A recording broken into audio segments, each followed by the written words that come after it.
Hey, welcome back. Jeremy Friedland here, and today we're going to be talking about how you can use Lucky Orange to find any type of issues with your website to improve your conversion rate, to improve your customer experience, and to improve how people are navigating through your site so that they'll buy more stuff from you.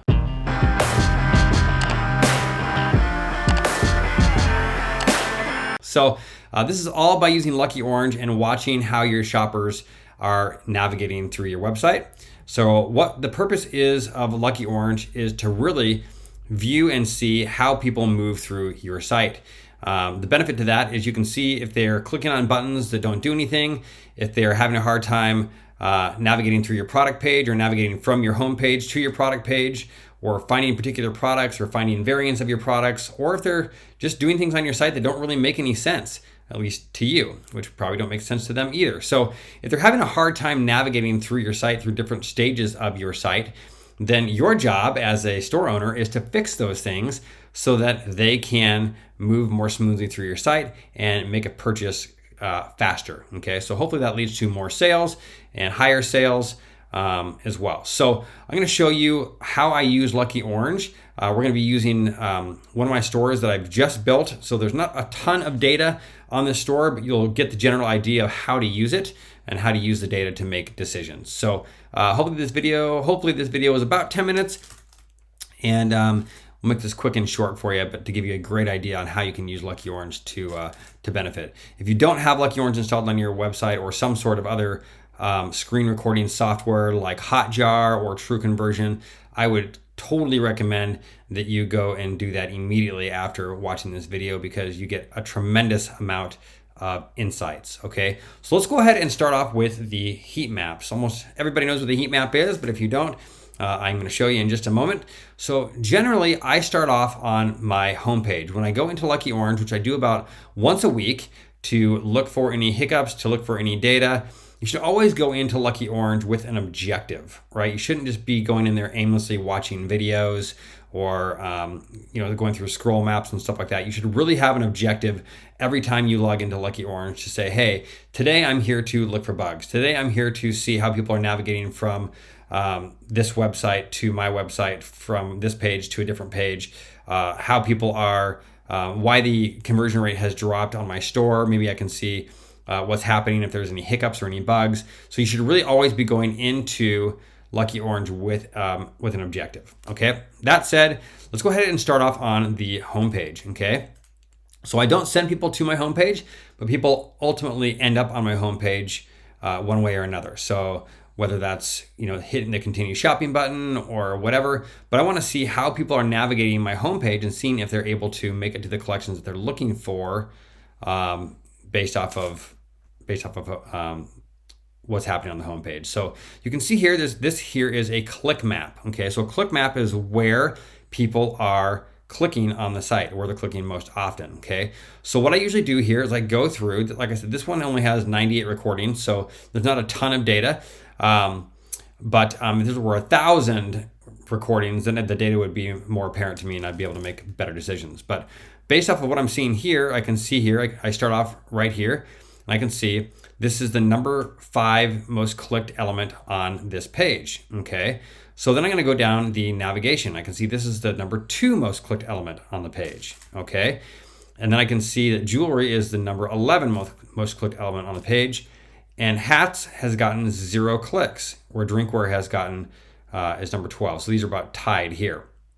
So based off this, if this were 1,000 visitors, I would say, wow, hats isn't getting any clicks at all. Maybe people in this demographic aren't interested in hats, and maybe I should just remove that from the category page or from the menu. Okay, maybe I should just offer that as an upsell, or just take hats off completely, especially if I'm not selling any. Okay, so I can go there and say, okay, these based off of the menu, these are the changes that I need to make. Okay, based off that. So what I would do here is I would say, hey, the love collection is getting the most amount of clicks. I should probably just move that to be the very first element there over. And since it's getting the most clicks anyway, it's going to save people a little bit more of cognitive load by not having to navigate through the menu. So I'm going to move that to the left and move styles to the right and see what that does. Okay.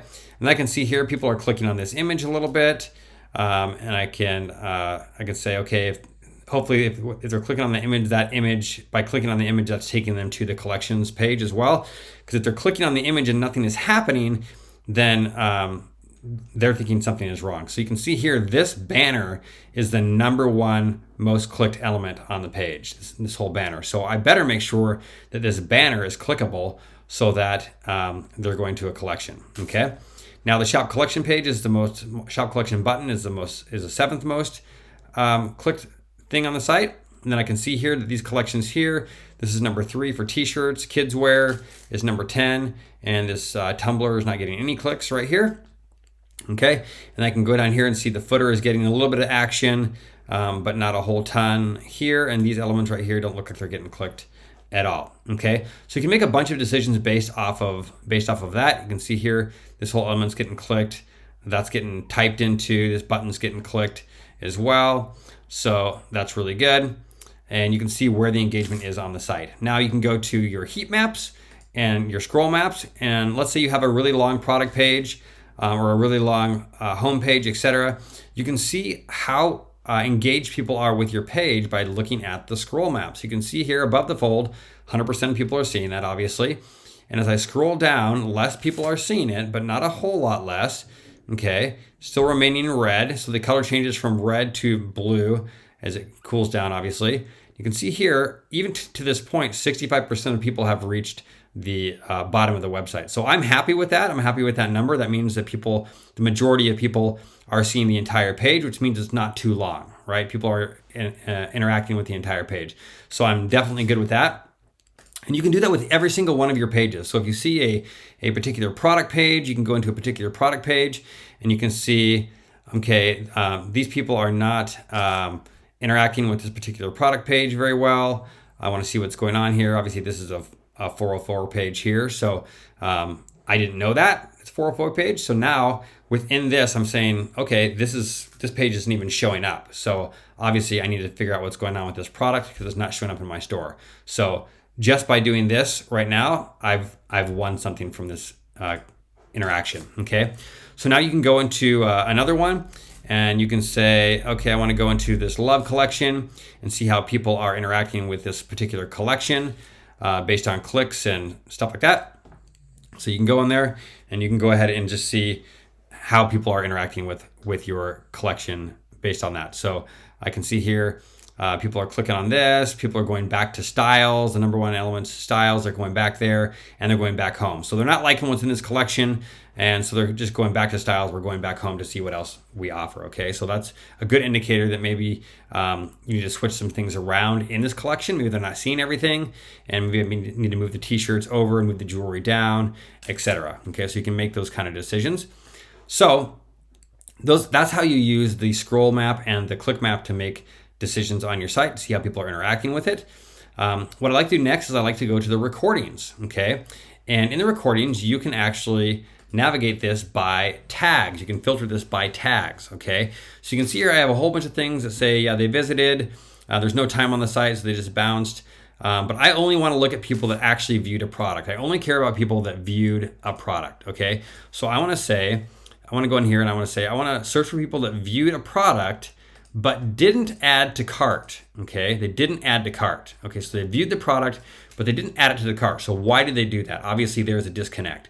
So I'm going to go in here and I'm going to watch videos on what their interaction was. Now, obviously, you want to look at the time here, and I want to look for people that actually spent a little bit of time on here. So this person spent 27 minutes on the site. This person spent 8 minutes, 11 minutes, 23 minutes.